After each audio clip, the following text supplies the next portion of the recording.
So, Treylan, just start with the mood of the team now. Obviously, disappointing Saturday night. So, what's the mood at this point in time?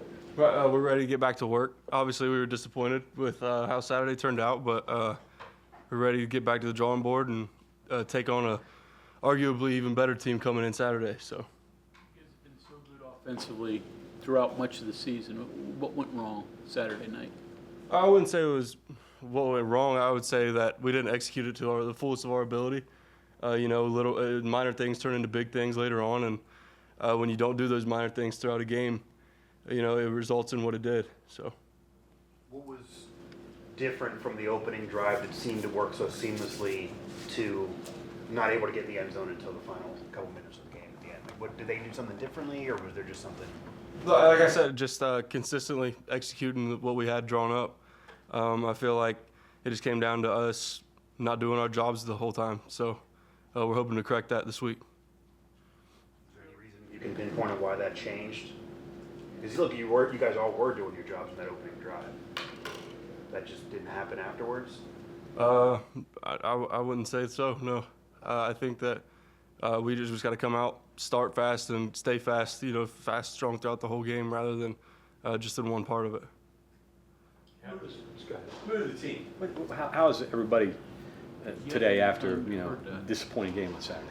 Everybody's just equally as frustrated about it. I would say we're all equally as excited though to correct what we didn't get done. So. You had those two great wins. You got that momentum going.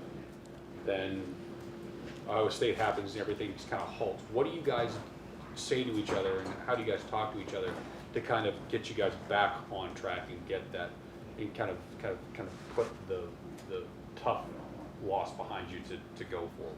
Right. I think it comes right back down to coming in, watching film the day after and today, seeing what we did wrong, see what we can take accountability for, hold each other accountable for making mistakes, and not let each other make those going forward. Kind of a two-parter on your evolution in the offense. First of all, obviously starting as a blocker, you talked about this, I think, last spring. What works well for you as a blocker in this offense, and especially on the pulls, the powers, things like that? What suits your game in doing that? I think I do well at the point of attack most of the time. That's where a lot of my strong points are for this offense. Pulling, whether it's a counter play, being at the point of attack, allowing running backs to make a cut off of my blocks. I've had a lot of strength in that, but the way we draw them up, with me in a fullback position or in a tight end position, I like the ability to do both. I enjoy doing both roles. A passing target the past couple of weeks too. Is that necessarily, hey, we're really looking for your spot on this play, and what's the feeling when you're knowing, hey, the ball may be coming my way? It's exciting. Anytime you get a ball coming your way, it's exciting. You got to make the most out of what opportunities you get. So I'm just really doing what I'm supposed to do. If the ball finds me, it finds me.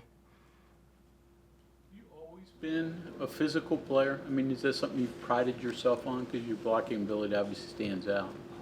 Yeah, I would say I've always strived to be a physical player on the field, just because there's some aspects of like athletic ability and stuff that I lack. So if I can make up for it, being a little bit more physical on guys that are a lot more athletic than me, then I'm going to do that.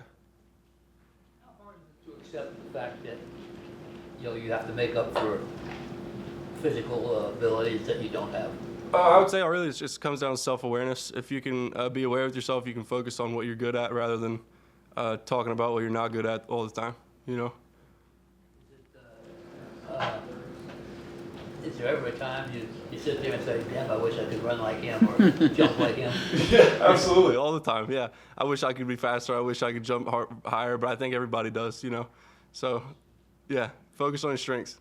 How do you describe your role on the state? Like they said earlier, physical, tough, a guy that can be relied upon, and someone that keeps everybody kind of even keel, never too high, never too low. Just stay consistent, be dependable. Kevin said you are starting to catch the ball or get opportunities in recent games. Explain the one at Oklahoma State and what you saw when you look up and see that much green grass. You don't get that very often after you get the catch. What was that catch like? Right, it was exciting, and it was super early in the game, so I was hoping that momentum would follow it. You know, as a big chunk of yardage, like you said, and it was an awesome opportunity. Think you had a chance to get to the end zone? Yeah, when you first got probably. it? I mean, when I first turned around, there was no one there. You know, I was hoping, but then again, I'm really not the fastest guy on the field all the time, so somebody's going to catch me eventually. You get a chance to talk to Anthony Beck, obviously Hall of Famer with this program, but a guy playing your position. So there's been a lot of great players, but that has to be a little different seeing somebody at a tight end. Yeah, it was super cool for him to come back. You know, his picture and stuff's all over our walls, and especially in our room. So it was really cool to have him back. Even playing against his son was a really cool opportunity. You know, it was cool to see a guy that did very well in this position here come back. Do you have any words with him? Did he say anything? No, I never got to talk to him. No. You had a chance to go over to Kansas State yet, or is that today? That was today. We kind of glanced over them today. They're a super tough team. You know, obviously they've lived up to that standard for themselves, and we're excited to get a chance to play them. Number one ranked rushing defense in the league, and they're only giving up 63 yards a game. So another challenge for you guys to move the ball against. Yeah, absolutely. It's a good opportunity.